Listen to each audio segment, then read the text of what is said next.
거듭나지 않으면 안 된다. 제가 지난주에도 난자와 정자의 비유를 들어서 그런 것들을 이제 설명했을 때, 난자의 일평생 동안 정자를 만나지 못했을 때 그것이 그냥 여자들 자매들 뱃속에서 사라지는 것, 그것에 대해서 안타까워하는 사람이 없는 것처럼, 우리가 이 땅 가운데 살면서 반드시 거듭나야만 우리가 천국에 들어갈 수 있는 그러한 살아있는 생명으로 이 땅에서 거듭나서 들어갈 수 있는 것이라고 제가 이제 분명히 설명을 드렸어요. 근데 이제 우리가 한 가지 오해하지 말아야 될 것은 뭐냐면은, 그 거듭남이라고 하는 그 사건이 교회를 다니면서, 저 같은 경우는 30년 뒤에 일어났고, 엄마 뱃속부터 교회를 다녔어요. 엄마 뱃속부터 다녔는데 30년 만에, 그러니까 30살이 다 되어서 그 거듭남의 사건이 내 사건으로 벌어졌다라는 것이죠.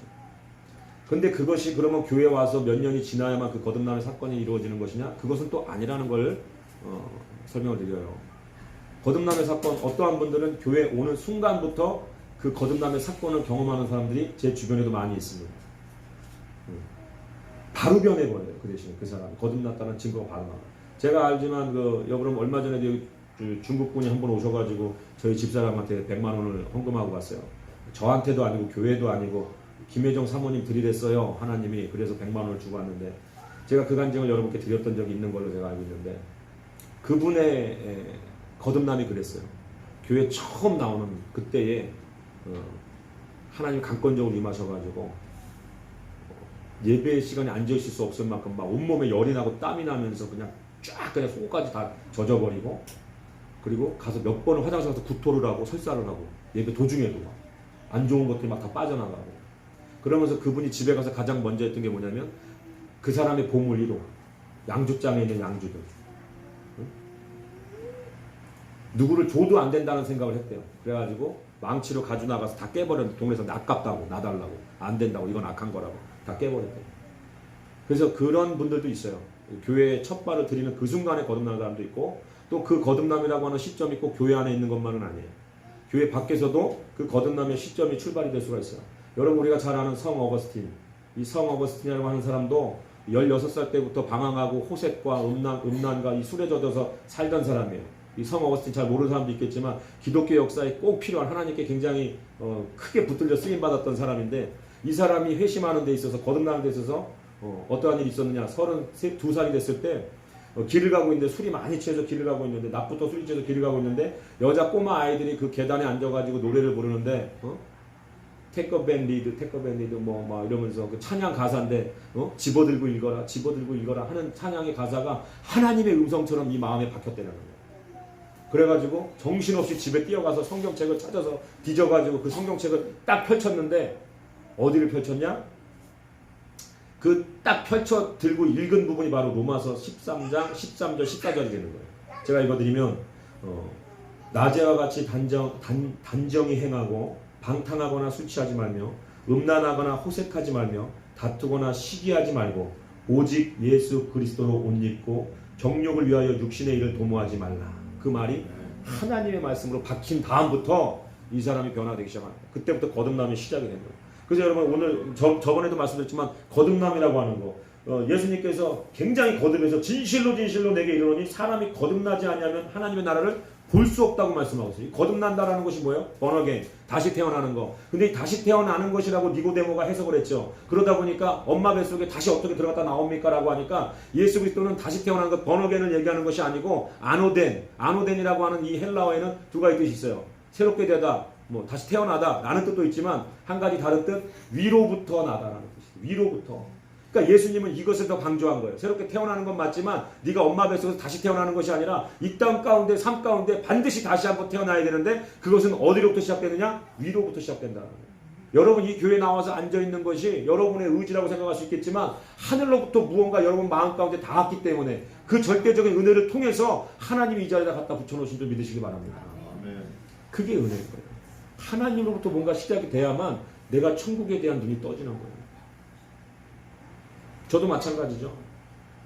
30살 그때 하나님을 만났는데, 그 전까지는 저도 성 어거스틴보다는 2살 늦게죠. 술은 그 전에 더 배웠고, 술 장사를 참 본의 아니게 갖다 술을 파는 일을 18살 때부터 하면서, 그렇게 세상 가운데 30세가 되도록 계속해서 어떤 그러한 것들을 근데도 하나님 감사한 건 뭐예요?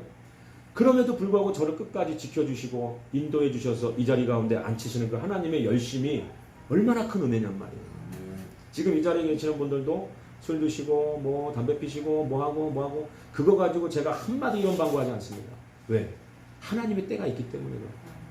그걸 가지고 제가 정죄하거나 비판하거나 제가 그렇게 여러분 여기서 지금 평생 드신 술보다 어떻게 보면 아버지가 계셔서 그거는 안 되겠구나. 제가 더 많이 먹었을 겁니다 하려고 그랬는데 더 많이 드신 분이 계시기 때문에 제가 또 그렇게 하셨고 여기도 마찬가지죠. 박상준 집사님도 마찬가지고 우리 이종식 성도님도 마찬가지고 여기 김정렬 집사님도 마찬가지고 김정렬 집사님 같은 건 제가 중3 때부터 술을 먹였어요. 제가 토하는 거 다 입 닦아주면서 받아주고 근데 이렇게 교회 나와서 열심히 기도하는 이런 성도가 됐다라는 거 얼마나 돼요. 여기 뒷분들 얘기 안 해도 다 하실 거예요. 우리 집사람만 좀 그래도 좀 다행히 좀 술을 좀 대학교 가서 맥주 한 캔 정도 먹어본 거 외로는 또 없는. 근데 그러거나 저러거나 간에 여러분 술 먹고 담배 피고 뭐 나가서 지금 뭐 하나님 세상 가운데 그게 중요한 것이 아니고 감사한 건 뭔지 아세요? 하늘로부터 무언가가 있어야 되는데 이것이 하나님의 주권이라는 거예요. 하나님의 백성을 하나님이 택하셨다라는 거예요. 그러니까 우리의 의지로 와서 앉을 수 있는 자리가 절대 아니라는 거예요. 왔다가도 돌아갈 수 있는 것이라는 거예요. 그런데 하나님께서 여러 가지 시련이 있고 고난이 있고 환란이 있는데도 이 자리를 지키게 하시는 것은 우리의 노력이고 우리의 열심이 아니라 그분의 사랑이고 그분의 인도하심이라는 걸 우리가 알 수가 있습니다. 지나면 지날수록 알 수가 있어요. 지나면 지날수록 알 수가 있어요. 살아보면 살수록 알 수가 있어요. 아무리 그 인생 가운데 뒤를 되돌아봐도 하나님의 흔적이 없는 곳이 없는 거예요. 내가 술 먹고 뭐 방탕할 그 가운데서도 하나님의 그 능력의 손이 나를 붙들고 계셨고 또 하나님의 그 사랑 가운데 인내가 나를 기다려 주셨고 근데 제가 하나님의 말씀을 전하는 목사라고 하면서 하나님이 여러분들을 기다리고 계시는데 내가 기다리지 못한다라는 것은 말이 안 되잖아요. 그리고 그러면 저는 뭐 거듭났으니까 뭐 여러분은 거듭나지 않은 사람은 죄인이고 저는 죄인이 아닙니다. 저도 죄인이에요. 어떠한 죄인입니까? 죄를 아는 죄인이고 죄를 알기 때문에 회개하는 죄인이고 그렇기 때문에 예수의 피로 용서함 받은 죄인인 것이지 저라고 해서 의인이 아니라는 거예요. 여기 거듭나신 분들도 마찬가지고 앞으로 거듭나실 분들도 마찬가지예요. 거듭나도 우리는 죄인이지만 예수의 피, 우리를 위해 죽으신 그 예수님이 우리가 그 심판대 앞에 섰을 때 그 예수의 피를 덧입고 하나님 앞에 나아갔을 때 우리의 죄가 보이지 않는 거예요. 하나님 눈에. 보여도 못 본 척 하는 거예요. 왜? 예수의 피를 덧입었기 때문에 내 아들의 희생, 내 아들의 십자가를 덧입고 이곳까지 왔기 때문에 하나님 우리 죄로 여기지 않으시고 그 십자가 붙잡았던 그 사건 한 사건을 가지고 우리를 의로 여기신 그것이 하나님의 은혜인 줄 여러분 믿으시기 바랍니다. 여러분 그렇기 때문에 오늘 이 물과 성령으로 거듭난다라고 하는 것에 대해서 이 물이라고 하는 것에 대한 해석이 너무나 많아요. 그러다 보니까 저도 노파심에 이러한 설교를 좀 하고 있는데 특별히 이제 요새 보면 신천지 같은 그런 이단 종교에서 인터넷이나 여러 가지 매체를 통해서 그런 것들 뭐 한기총 목사들의 그 해석에는 물 이렇게 해석하고 있는데 이건 너무나 미련한 소리입니다. 뭐 자기네들이 해석하는 이 해석이 정통한 해석입니다 하면서 영상들을 볼 수가 있어요. 여러분들이 그 물이라고 하는 것, 성령이라고 하는 것을 제대로 해석하지 못하면 그런 영상 보면은 넘어갈 수 있기 때문에 여러분들이 이 시간을 통해서 그러한 정립을 좀 하실 필요가 있다라는 거죠. 그래서 물이라고 하는 건 이 신천지에서는 어떻게 해석을 하느냐? 말씀이라고 해석을 하고 있어요. 그리고 나서 한기총에 해석하는 사람들은 그것을 물세례라고 하는데 그것은 무식해서 그렇게 하는 얘기입니다. 그러면 물세례가 이게 물이면은 여러분 불세례면 그 불에 들어갔다 나오는 겁니까? 뭐 이렇게 막 해버려요. 비 꼬아가지고. 물세례가 물에 들어갔다 나오는 거면 그 불세례는 불에 들어갔다 나와야 되는 거 아닙니까? 그러면 사람이 다 타죽지 어떻게 거듭날 수 있습니까? 그렇기 때문에 이 물이라고 하는 것은 하나님의 말씀을 가리키는 것입니다 라고 하면서 그것에 대한 말씀, 그것을 받침하는 말씀들에 대해서 이렇게 얘기하는 걸 봐요. 거기서 이제 얘기하는 말씀 맞아요. 제가 보는 그 관점에서도 이 성경을 해석하면은 이 물이라고 하는 것이 하나님의 말씀이 맞습니다. 그리고 물 세례도 맞아요. 그리고 더 다른 주장들, 더 다른 어떤 해석들도 맞아요. 근데 그것이 어디로 일맥상통하게 통하느냐를 오늘 이 시간에 정확하게 뚫어놓으면 어디 가서 누가 물을 뭐라고 해석을 하든 저렇게 해석하든 여러분들 흔들리지 않을 수 있다는 아멘입니까? 그래서 이제 신천지가 이 물이 말씀이라고 하는 것은 왜 그러신가를 우리가 좀 볼 때 성경들 여러분 다 가지고 계시면은 한번 찾아보길 원하는데 우리 앞에 계신 박삼종 지사님께서 신명기 32장 2절 신명기 32장 2절을 한번 찾아주시고 그 뒤에 우리 백운복 성도님, 백운복 성도님 예배소서 5장 26절, 예배소서 5장 26절 한번 찾아주시고 옆에서 찾아줄 거예요. 읽어주시면 하면 돼요. 성경으로 한번 찾아주세요. 예배소서 5장 26절. 그리고 또 누구 시킬까? 우리 오늘 우리 교회 처음 같이 예배드리러 오신 우리 김난주 선동님. 베드로전서 1장 23절. 네. 베드로전서 1장 23절. 김남주 성도님 베드로전서 1장 23절. 우리 백운복 성도님 예배소서 5장 26절. 우리 박상돈 집사님 신명기 32장 2절 말씀. 자, 우리 왜 이 물이 말씀이라고 하는지 이 말씀을 근거해서 우리가 한번 살펴볼 텐데, 자, 우리 박상준 집사님 찾으신 신명기 32장 2절부터 한번 읽어주시겠어요? 내 교훈은 비처럼 내리고 내 말은 이슬처럼 맺히나니 연한 풀 위에 가는 비 같고 채소 위에 단비 같도다. 아멘. 여러분 신명기의 말씀을 통해서 우리가 이 말씀, 이 물이라고 하는 것은 하나님의 말씀이라고 하는 것을 이 뒷받침해주는 말씀들이 있어요. 이 비처럼 하나님의 말씀이 비처럼 내리고 내 말이 이슬처럼 맺힌다. 그래서 생명을 자라게 하고 이 꽃을 피우게 하고 움트게 하고 열매 맺게 한다라는 것에 대해서 우리가 하나님의 말씀을 물로 비유하는 구절이 있고요. 또 우리 예배소서 5장 26절 우리 백운복 성도님 한번 읽어주시겠어요? 이는 곧 물로 씻어 말씀으로 깨끗하게 하사 거룩하게 하시고. 아멘. 네, 거기까지 읽어주시면 됩니다. 자, 에베소서 5장 26절에도 뭐라고 말씀합니까? 이는 곧 물로 씻어 말씀으로, 그러니까 물과 말씀을 동등하게 지금 한 배열로 위치로 나타내고 있어요. 물로 씻는다. 그러니까 말씀을 읽을 때 우리가 어떻게 된다는 거예요? 씻어진다는 거예요. 우리의 혼이, 우리의 영이 씻어진다는 거예요.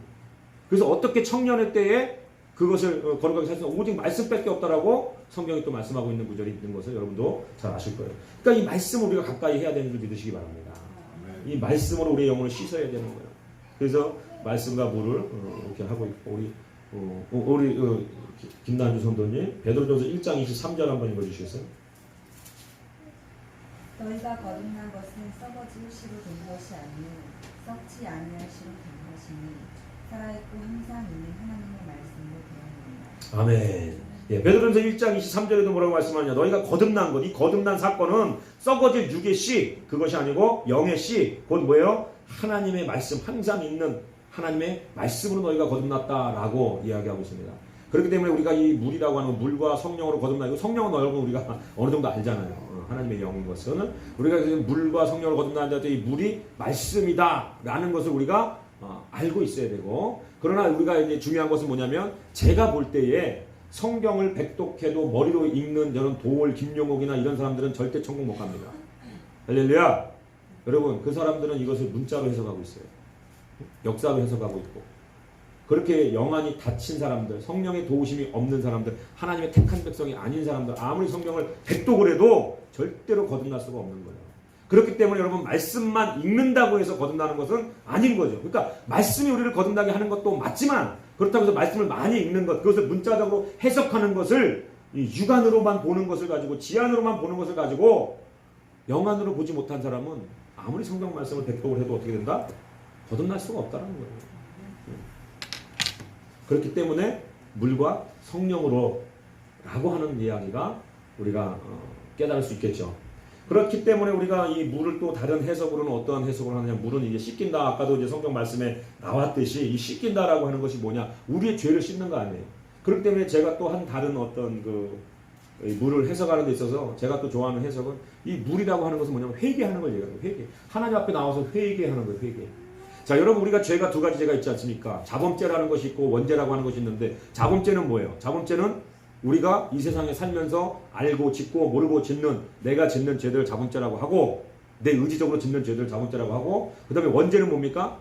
우리가 창세기에 하와와 아담과 하와가 그 인류의 첫 번째 죄, 그 선악과를 따먹었던 그 죄가 우리 DNA 가운데 우리 안에 계속 그 죄가 흘러서 우리 안에 있는 죄, 그게 무슨 죄라고 하죠? 원죄라고 합니다. 원죄. 그렇기 때문에 이 물과 성령을 어떻게 해석할 수 있느냐? 이 물로는 자범죄, 내가 지었던 죄들, 내가 내 의지로 지었던 죄들을 내 의지로 하나님 앞에 나아가면서 물로 씻어 맑게 하기 위해서 회개하는 그 자원하는 신령, 그래서 자범죄를 씻고자 하는 어떤 그 자신의 어떤 의지로 하나님 앞에 나아가는 것을 또 물세례라고도 하고, 그다음에 성령 세례라고 하는 건 뭐냐면 우리의 그것을 우리 안에 내면에 있는 그런 원죄라고 하는 것. 꼭 원죄가 선악과를 따먹은 것만이 원죄가 아니고 우리 안에 아직 죄를 짓지 않았지만, 여러분 죄를 짓지 않았다고 해서 죄인이 아닌 게 아니잖아요.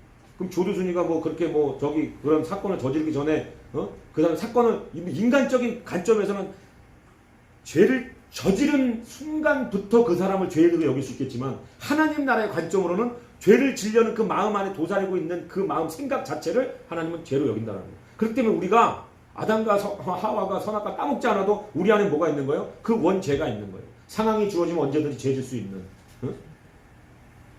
안 그렇습니까? 그러한 것들이 우리 안에 있다는 우리가 인식을 해야 됩니다. 그래서 이 성령으로 어떻게 그 원죄를 씻고, 그래서 우리가 자범죄를 회개하면서 하나님 이런 죄를 졌고 저런 죄를 졌고 하면서 하나님 내 의지로 회개하면서 나아갈 수 있지만, 성령 하나님을 통해서 그 불로 세례를 받으면서 그 회개의 영이 우리 가운데 임해서 내가 생각할 수도 없는 정말 내 안에 깊은 내면의 죄까지도 하나님 앞에서 씻을 수 있는 것, 그것이 거듭남의 길로 가는 것이라고 우리가 생각할 수가 있겠죠. 할렐루야. 그것을 뒷받침해주는 말씀 마태복음 3장 11절에 나는 너희로 회개하게 하기 위하여 물로 세례를 베풀거냐. 내 뒤에 오시는 이는 나보다 능력이 많으시니 나는 그의 신을 들기도 감당하지 못하겠노라. 그는 누구죠? 예수를 가리킨 거죠. 그는 성령과 불로 너희에게 세례를 베푸실 것이요. 자, 세례 요한이 지금 이 세례를 베푸는 세례는 무슨 세례인가? 이 물 세례는 너희로 하여금 어떻게 회개하기 위하여서, 회개하게끔 하기 위해서 이 세례 요한이 외치던 게 뭡니까? 회개하라 천국이 가까이 왔느니라 라고 외치면서 세례를 베풀었어요. 그러니까 사람들 앞에 어떻게 자신의 의지를 가지고 이 말씀을 통해서 회개하고 하나님 앞에 나오라는 거예요. 근데 거기까지는 세례 요한이 할 수 있는 세례, 물세례지만 예수 그리스도만이 주실 수 있는 그 물세례가 우리한테 반드시 있어야 된다. 그래서 예수님이 물과 불로, 이 물과 성령으로 거듭난 자만이 천국에 들어갈 수 있다 라고 얘기하는 거예요. 그리고 베드로 사도행전 2장 38절에도 뭐라고 말씀하냐. 베드로가 이르되 너희가 회개하여 각각 예수 그리스도의 이름으로 세례를 받고 죄 사함을 받아 그리하면 성령의 선물을 받으리니. 순서가 아주 정확하죠. 너희가 예수 그리스도 이름으로 세례를 받는데 회개하면서 그 회개의 세례를 받으라는 거예요. 그러면 어떻게? 그 회개를 통해서 예수 그리스도 인정하고 회개하는 것을 통해서 성령이 어떻게? 선물로 하나님이 성령을 주신다. 그럼 그 성령께서 어떻게 하겠어요? 우리가 천국 가는 그날까지 무엇이 죄고 무엇이 죄가 아니며 하나님의 법, 하나님의 영이 가지고 계신 그 하나님의 법이 우리 안에 들어와서 율법을 갖고 있지 않은 우리도 하나님의 법으로 이 땅 가운데 살아가야 되는 하나님의 백성으로 완성해 나가시는 것이 바로 성령이라는 거예요. 아멘. 그래서 우리가 이 회개한다라는 것이 뭐냐? 회개라고 하는 것은 내가 지었던 죄들에 대해서 후회하는 것이 회개가 아니에요. 우리 많이 후회하죠? 아, 어젯밤에 내가 그러지 말았어야 되는데. 아, 저 사람 미워하지 말았어야 되는데. 아, 거기 가지 말았어야 되는데. 후회하죠. 이거는 후회는 회개가 아니에요. 그럼 회개라는 건 뭡니까? 그 죄로부터 완벽하게 우리가 돌이키는 거예요. 그것을 회개라고 성경은 얘기하고 있습니다. 그러면 죄로부터 돌이키는 것이 이게 회개인데, 그럼 죄는 뭐냐? 죄는 뭐냐? 이 세상에서는 뭐 도덕적이고 여기 법적으로 이거 어긴 것들을 죄라고 얘기하지만, 하나님이 성경으로 성령으로 우리에게 주시는 그 말씀 가운데 이 하나님 관점에서 이 죄는 뭐냐면은, 이 죄를 히브리어 말로 하말티어라고 하는데, 이 하말티어가 뭐라고 그랬지 제가? 활을 딱 추위를 당겨서 활을 쐈어요, 관역에다가. 근데 그 관역에가 딱 꽂히지 않고 관역을 벗어나는 것, 바람 때문에 그랬던지 뭐 실수를 했던 어떻게 됐던지 간에 그 활을 관역에다가 정확하게 겨냥을 해서 쐈는데 그 관역에 맞지 않고 다른 곳으로 날아가 버리는 그 활을 갖다가 하말티어라고 하는 거예요. 그러니까 하나님 관점에서 죄는 뭐냐면, 우리가 이 땅에 태어나서 하나님의 뜻대로 사는 것이 의고 하나님의 뜻을 벗어나는 것이 죄다라고 말씀하고 있어요. 그러니까 여러분들이 나 죄진 적 없고 노상방뇨만 한 적이 없는데 왜 내가 죄인이야? 그런 말씀하시면 안 돼요. 하나님의 뜻을 벗어났으면 아무리 세상 가운데 의롭게 살아도 그것은 죄라는 거예요. 예를 들어서 제가 사냥을 하는데 제가 토끼가 저기 뛰어다녀갖고 토끼를 이렇게 해가지고 겨냥을 해가지고 쐈어요. 그러면 이 활이 토끼에 가서 맞아야 돼. 토끼가 폴짝 뛰어나가고 그 활이 더 날아가다가 어떻게? 가슴에 심장에 맞고 사슴이 쓰러져 죽었어요. 자, 세상적으로 이걸 볼 때 어떻게 생각하겠어요? 우와! 세상 말로 뭐라죠? 쌔복이라고 그러나요? 뭐 하여튼 뭐 여러 가지 뭐 일석이조 뭐 여러 가지로 표현하겠죠? 횡재했다라든지 뭐 여러 가지로 이제 그것을 복이라고 여기잖아요. 그죠?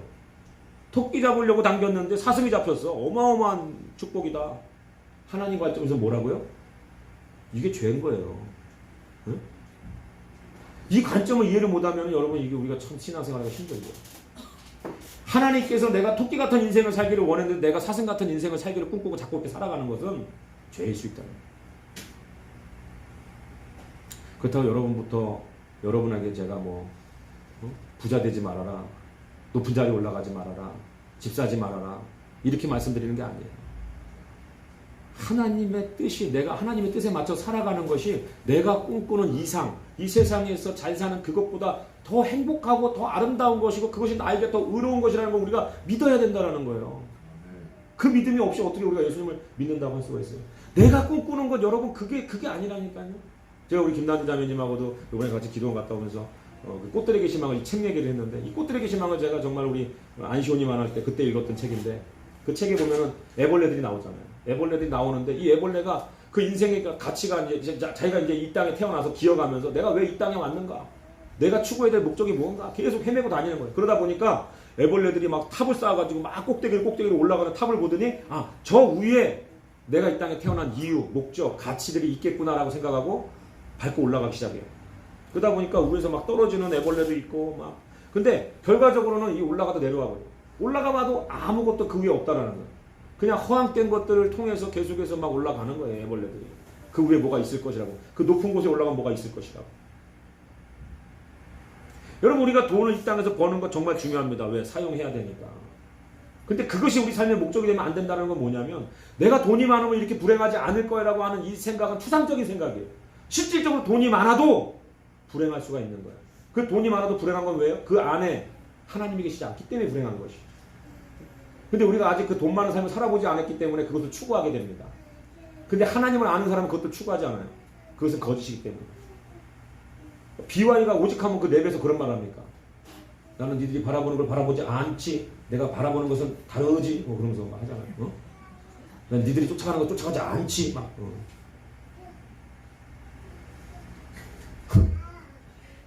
죄송합니다. 좀 더 잘하면 이게 좀 먹힐 텐데.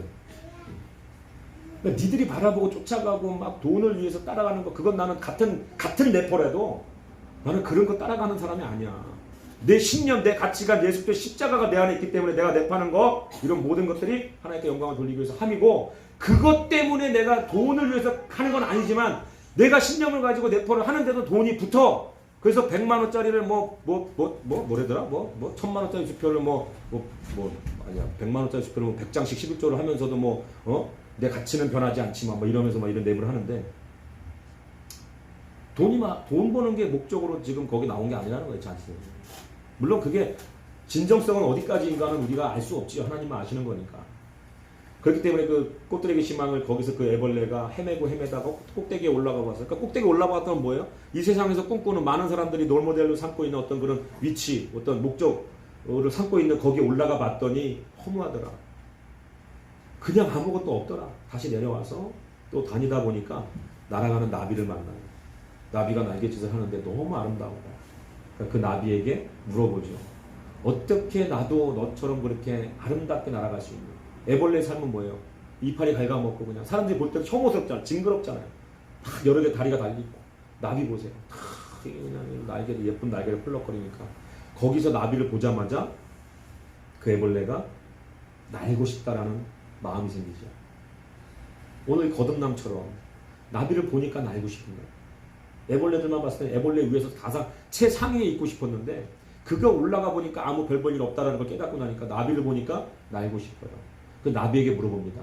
어떻게 하면 그 날개를 가지고 날아다닐 수 있을까? 그때 나비가 뭐라고 얘기하는지 아세요? 날기를 간절히 소망해야 된다고 얘기해요. 얼마만큼? 너의 애벌레의 삶을 기꺼이 포기할 만큼. 그 말을 듣고 어떤 애벌레는 떠나갔어요. 왜? 애벌레의 삶을 포기하는 게 너무 두려운 거야. 나비는 되고 싶을지 모르겠는데 여기서의 삶도 내가 충분히 만족할 수 있는 삶이기 때문에. 그래서 한 애벌레는 떠나가고 한 애벌레는 그거를 그 말을 듣고 그 삶을 포기합니다. 그 애벌레 똥꼬에서 실을 뽑았어.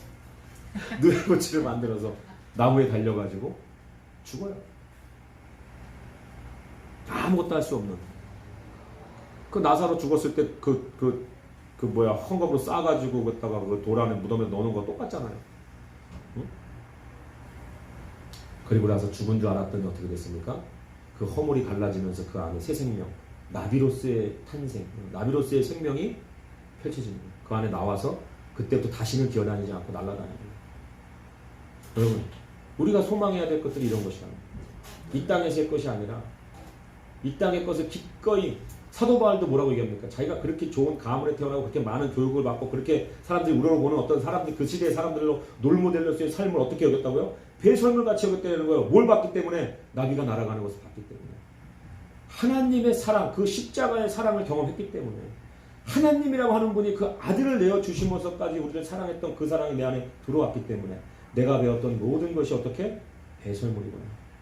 아무런 가치로도 이 땅의 가치인 건 맞지만 그 하늘나라의 가치에 견주어 봤을 때 배설물과 같구나 라는 것을 깨닫고 하나님 나라의 가치를 향해서 뛰어들죠. 사도로서의 삶을 살아가고 목숨 그거 잃는 거 두려워하지 않고 복음 전하는 일에 전무하고 가장 많은 성경을 기록한 사람으로 우리가 어떻게 보면 이 믿음의 사람들이 가장 많이 존경하는 사도로 살아가게 되는 것이죠. 그래서 여러분 우리가 다시 원래 본문으로 돌아와서 이 물이라고 하는 것, 그러니까 말씀도 맞고 회개도 맞는 거죠. 맞는 거예요. 괜히 서로 다르게 해가지고 저건 아니고 이게 옳다고 하고 그런 유혹에 넘어가지 마세요. 자, 우리가 회개라고 했을 때 그 회개라고 하는 것을 갖다가 그 죄로부터 하나님의 뜻으로부터 돌이켜야 되는데, 그럼 그 하나님의 뜻을 무엇으로 우리가 알 수 있냔 말이에요. 말씀으로 아는 거 아닙니까? 말씀으로. 말씀을 통해서 우리가 하나님의 뜻이 무엇인지를 알고 내 뜻과 하나님의 뜻의 다른 것을 알고 우리가 내 뜻을 회개하고 하나님 뜻으로 온전히 합해지는 것, 그 회개나 그 말씀이나 같은 거예요. 그 물이라고 하는 거 안에 포함이 되어 있다는 거예요. 다른 것이 아니라는 것이죠. 그렇기 때문에 우리가 이 결과적으로 이 물과 성령을 받아야 된다. 물과 성령으로 나야만 천국에 들어갈 수 있다. 이건 무슨 소리냐? 결과적으로 물과 성령으로 나야 천국에 들어갈 수 있다는 건 물과 성령으로 나야만 예수를 받아들이게 된다는 거예요. 왜 그렇습니까? 예수가 하나님의 나라이기 때문에. 하나님의 나라를 대표하는 게 누구예요? 예수 그리스도예요. 그러니까 하나님의 나라에 들어갈 수 있다? 우리가 예수 안에 들어간다. 예수가 가진 생명이 뭡니까? 그 영생 영원한 생명이에요. 그 영원한 생명을 우리에게 주시려고 이 땅에 오셨고, 그 예수 앞에 나아갈 수 있는 길이 뭐냐면 회개하는 거예요. 내가 회개하겠다라고 내가 자원해서 나의 죄를 깨닫고 말씀 통해서 깨닫고 결과적으로 우리가 그 말씀을 통해서 깨닫고 회개했다고 천국 가는 것이 아니라 그 말씀과 그것을 통해서 우리가 예수 앞에 나아가고 그 예수가 진정한 생명이고 하나님의 나라인 것을 깨닫고 우리가 예수 안에 들어가는 거예요. 아멘입니까? 그러니까 물과 성령이라는 건 결과적으로 예수 앞에 우리를 인도해내는 그러한 가정이라는 거예요. 가정. 그래서 고린도전서 12장 3절에 뭐라고 말씀하느냐? 성령으로 아니하고는 누구든지 예수를 주라 시인할 수 없느니라. 그러니까 물과 성령으로. 이 성령의 역할은 그거예요. 예수 그리스도가 하나님의 아들이었구나. 예수 그리스도가 하나님의 나라이구나. 예수 그리스도가 하나님의 생명, 그 영원한 생명, 영생이고 예수를 따르는 자들에게 그 영생을 십자가 위에서 다 쏟아주려고 이 땅에 오셨구나가 띄어지는 건 누가 하는 거예요? 성령이 우리 안에서 하시는 거다. 그래서 물과 성령으로 하나님 나라에 들어갈 수 있다는 것은 물과 성령으로 우리가 나야만이 예수 그리스도가 보이는 것이고 그 예수 그리스도 안에 들어간다는 거예요. 예수가 내 안에 오셔서 예수가 내 주인이 되셔서 그 예수와 동행하는 삶을 우리가 이 땅 가운데 살아나는 것, 그것이 거듭난 자의 삶이라는, 거듭난 자의 삶, 중생한 자의 삶, 성화되는 삶.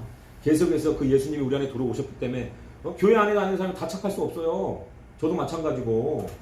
그걸 우리가 알고 있어야 돼요. 그러나 예수가 이 땅에 내 마음에 들어오셔서 우리를 어떻게 합니까? 점진적으로 하나님의 사람으로 점진적으로 계속해서 변화시키고 있다라는 거 아니에요. 그 거듭남의 사건이 완성이 아니에요. 이 땅에서 우리가 예수 그리스도를 바라보게 되고 하늘나라를 꿈꾸게 되는 그 날아다니는 나비를 봤을 때 우와 저런 인생도 있구나. 천국을 보지 못한다고 얘기하잖아요. 하나님의 나라를 거듭나지 않으면 뭐라고 그래요? 예수님께서 하나님 나라를 볼 수가 없어. 그럼 봤으면 끝나는 거예요? 아니라는 거예요. 그 본 것, 하나님 나라를 보고 그 세계관을 바꿔서 성령의 도우심으로 내가 물로 회개하고 하나님 앞에 말씀으로 나아갈 때 성령의 도우심으로 예수 앞에 나아갔을 때 그게 진짜 거듭나는 거예요. 그래서 우리가 나비가 날아다니는 걸 보면서 우리가 날고 싶다라는 생각을 하듯이 하늘로부터 하나님이 주신 그 은혜로 말미암아서 우리가 거듭나는 거예요. 그리고 거듭난 것이 시작이 아니고 그것을 시작으로 계속해서 예수 그리스도의 성품으로 하나님의 장성한 분량으로 우리가 자라나게 되시는 걸 믿으시기 바랍니다. 그렇다고 한다면 우리 주변에 예수님 믿는 사람 가운데 실망을 주는 사람이 있다고 하더라도 예수님을 떠날 필요가 없는 거예요. 그 사람이 성화되는 과정이기 때문에 우리는 어떻게 해야 되는 겁니까? 기다려줘야 되는 거예요. 왜 장로가 저래? 왜 권사가 저래? 왜 집사가 돼갖고도 저래? 라고 얘기할 것이 아니에요. 아멘입니까? 나 또한 변해가고 있다는 것을 우리가 알고 교회 안에 상처가 있고 아픔이 있고 서로 어떤 성도들 간에 그런 오해가 있더라도 서로 이해할 수 있어야 되는 거예요. 왜? 나도 변해가고 있고 나 또한 저랬고 하나님이 저 사람을 사랑하기 때문에 변화시키고 있다는 것을 우리가 알 때 그런 것들을 우리가 받아들여진다는 것이 아멘입니까? 그리고 마지막으로 우리가 제가 가장 좋아하는 어떤 해석이고 저도 이렇게 여러분에게 이 마지막으로 좀 이 물이 무엇인가에 대해서 다시 한번 좀 다른 부분에 대해서 각도에 대해서 좀 더 좁은 의미에 대해서 여러분에게 말씀을 드리고 마치려고 하는데 이 물이라고 하는 것은 무엇이냐?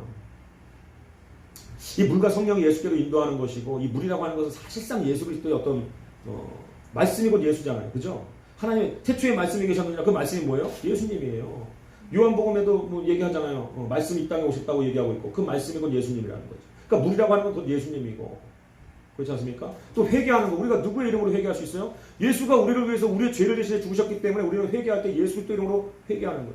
그 회개가 하나님께 상달될 수 있는 것은 오직 예수밖에 없어요. 그러니까 이 물이라고 하는 것 자체, 성령이라고 하는 것 자체가 다 예수를 가리키고 있는 거예요, 사실은.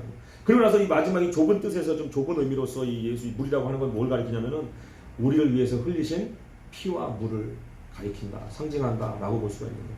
그러니까 왜 이렇게 말씀을 돌려서 하느냐? 지금 이 시대에 이 니고데모한테 천국 갈 거야? 천국 가고 싶어? 네가 유대인의 학자로서 그렇게 정말 네가 정통해? 그렇게 많이 배웠어? 근데 나를 통하지 않고서는 하늘나라에 갈 수가 없어. 예수님이 지금 니고데모에게 그 말씀을 하신 거예요. 요한복음 14장 6절에 뭐라고 말씀합니까? 예수께서 이르시되 내가 곧 길이요 진리요 생명이니 나로 말미암지 않고는 아버지께로 올 자가 없느니라 라고 정확하게 말씀하고 있어요. 그러니까 지금 물, 성령 그건 뭐예요? 자기 자신을 가리키는 거예요. 근데 그 당시에 갑자기 내가 하나님의 아들인데 나를 통하지 않고 천국 못 간다고 하면 이 사람이 떨어져 나가버리죠. 너무 충격적이니까 받아들일 수가 없는 거예요. 그러니까 이렇게 거듭나야 된다는 얘기를 하면서 물과 성령에 대해서 이렇게 돌려 말을 하면서 결과적으로 오늘 이것도 본문에 뭐라고 말씀합니까? 진실로가 몇 번이나 나오는지 몰라요. 얼마나 중요하면 11장에도 보니까 11절에도 보니까 진실로 내가 이르노니 우리가 아는 것을 말하고 본 것을 증언하고 그러나 너희가 증언을 받지 아니하는도다. 이 땅의 것을 말해도 너희가 믿지 않는데 내가 하물며 내가 하나님이라는 걸 네가 얘기하면 물과 성령을 통해서 이렇게 풀어서 얘기해갖고 내가 하나님이다라고 얘기하면 너희가 어떻게 그것을 알 것이냐. 그럼 뭐라고 얘기합니까? 육으로 난 것은 육이요 영으로 난 것은 영이다 라고 말씀을 하고 있어요. 그리고 인자 외에는 하늘에서 온 자, 그리고 인자 외에는 하늘로 올라갈 자가 없다고 말씀합니다. 그러니까 아노덴이라고 하는 건 뭐예요? 하늘로부터 오는 것. 그것이 거듭남의 시작이에요. 그게 뭐예요? 예수 그리스도. 하늘로부터 자신이 여기서 이 3장 안에서 다 얘기하고 있어요. 하늘로부터 온 자가 누구인지 잘 얘기하잖아요. 어디에 나옵니까?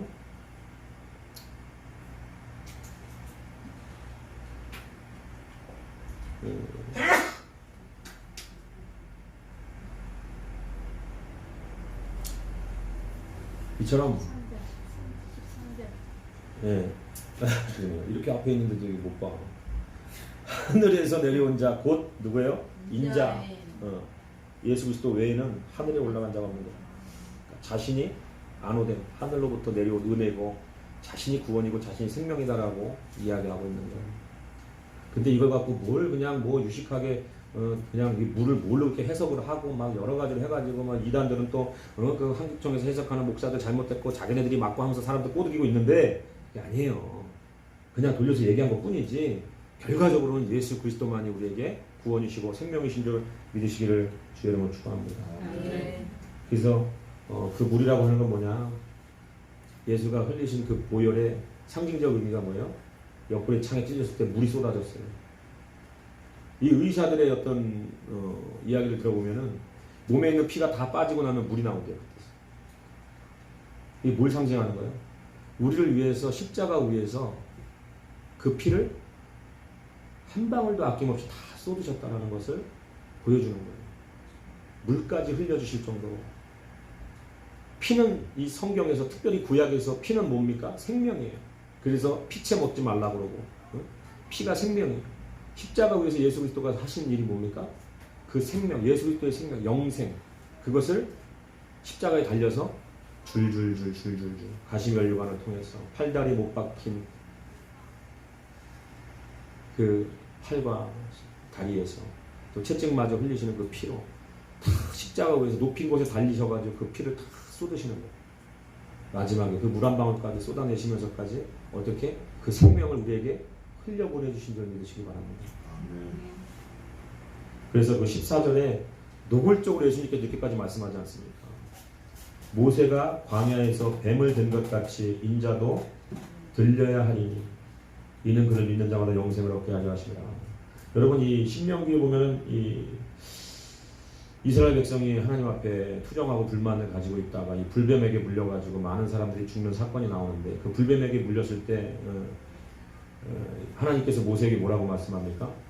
노스로 뱀을 만들어갖고 불뱀을 만들어가지고 장대에 걸고 누구든지 뱀에 물린 자들이 어떻게 하라고 했어요? 나와서 그 노스로 만들어놓은 뱀을 쳐다봐라. 쳐다보면 어떻게 된다고요? 다 나을 것이다 라고 얘기하고 있어요. 민수기 21장 9절에 모세가 노뱀을 만들어 장대 위에 다니 뱀에게 물린 자가 노뱀을 쳐다본 즉 모두 살더라. 아멘. 여러분 이렇게까지 예수님께서 자신이 십자가에 달릴 것을 이 니고데모에게 말씀을 하시는 거예요. 왜?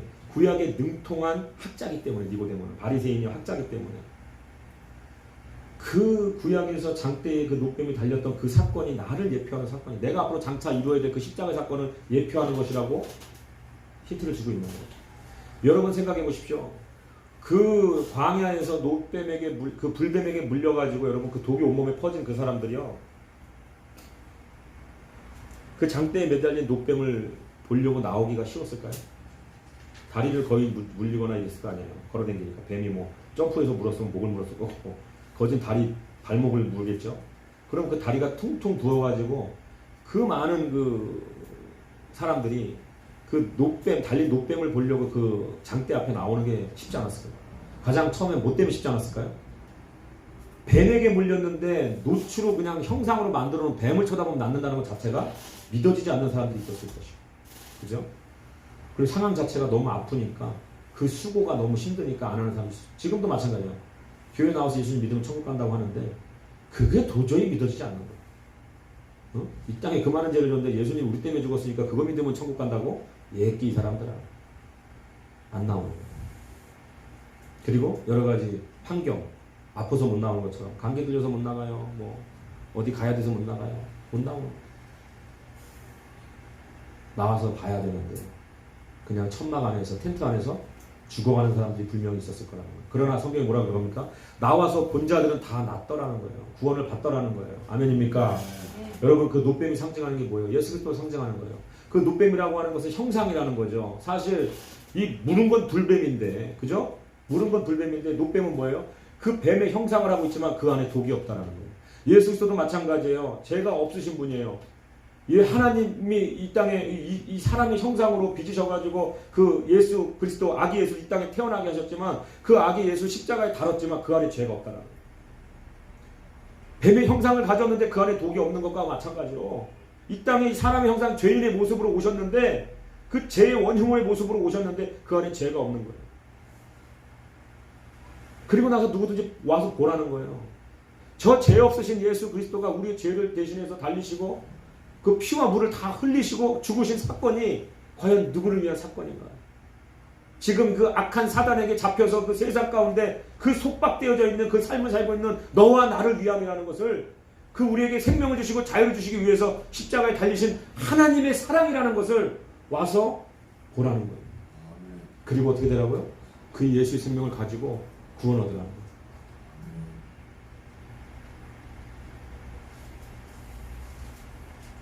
요한복음 19장 34절. 그중 한 군인이 창으로 옆구리를 찌르니 곧 피와 물이 나오더라. 한 방울, 피 한 방울까지 마지막까지 다 우리를 위해 쏟으신 그 예수님 앞에 나아가는 것. 여러분 그것이 바로 거듭남의 시작인 것이죠. 그 예수 그리스도가 나를 위해 죽으셨다는 것이 믿어지는 것. 우리의 생각과 이념과 가치와 세계관으로 도저히 믿어지지 않는 이것이 고등교육 마치고 대학교까지 나온 우리들에게도 믿어진다는 것. 이 거짓말 같은 허무맹랑한 이 사실이 단 하나의 생명과도 바꿀 수 없는 그 진리로 우리 안에 받아들여지고 믿어진다부터 내려오는 은혜인 줄 믿으시기 바랍니다. 여러분들이 그 은혜 안에 갇히시기를 바랍니다. 여러분들이 세상의 어떠한 거짓 진리와 그것에 속아 넘어가지 않고 예수 그리스도 그 생명, 그 복음의 진리 가운데 여러분 몸받으시기 바랍니다. 우리 지난주에 우리 백원복 우리 성도님께서 질문해 주신 것처럼 그 우편에 달렸던 그 강도가 여러분 그 순간에 예수 그리스도를 영접하는 거예요. 아무리 봐도 그러니까 그게 뭐예요? 하나님으로부터 택함 받은 거예요. 좌편 강도는 자기 죽음, 자기 죄로 인해서 자기 죽음을 죽은 것이고 죄 없으신 이 예수가 죽는 걸 보니까 이게 하나님으로부터 은혜가 오니까 하나님으로 믿어지는 거예요. 지금까지 이 십자가에 달리는 순간까지 죄를 짓고 살았는데 죄가 없으신 그 안에 내 죄를 담을 수 있겠더라고요. 왜? 여러분 죄가 많아서 죽어야 되면 여러분들이 누가 저 대신 죽어준다고 하는데 그 죄가 어디 갑니까? 여러분들이 죄가 있는데 근데 죄 없으신 그 예수 그리스도가 달리신 그 모습을 보니까 내 죄를 위해 달리셨다는 것이 믿어지니까 당신이 오늘 하나님 나라에 가거든 나를 기억해달라고. 그러니까 너가 나와 함께 있을 것이라고 말씀하지 않습니까? 이것이 하나님의 강권적이고 주권적인 구원이라는 거예요. 우리의 힘으로 능력으로 노력으로 되는 것이 아니에요. 여러분 하나님의 주권 가운데 있다는 거죠. 그래서 그 좌편 강도는 자신의 죄로 인한 죽음을 죽은 것이고 그 우편 강도는 무슨 죽음입니까? 예수와 함께 죽는 죽음을 선택한 거예요. 여러분 성경에도 뭐라고 얘기합니까? 성경에 뭐라고 말씀하면 예수 그리스도와 함께 죽은 자는 예수 그리스도와 함께 부활할 것이라고 말씀하고 있어요. 갈라디아서 2장 20절에 뭐라고 말씀해요? 그런즉 이제는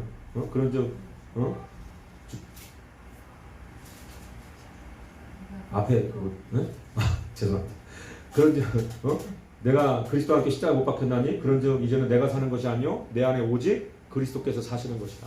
이제 내가 이 세상 가운데 사는 것은 나를 사랑하사 나를 위하여 자기 아들을 내어주신 그 하나님의 사랑 가운데 사는 것이라고 갈라디아서 2장 10절에 말씀해요. 그러니까 예수 그리스도만 십자가에 못 박히는 것이 복음이 아니고 그 복음이 받아들여진 사람은 어떻게 되는 거예요?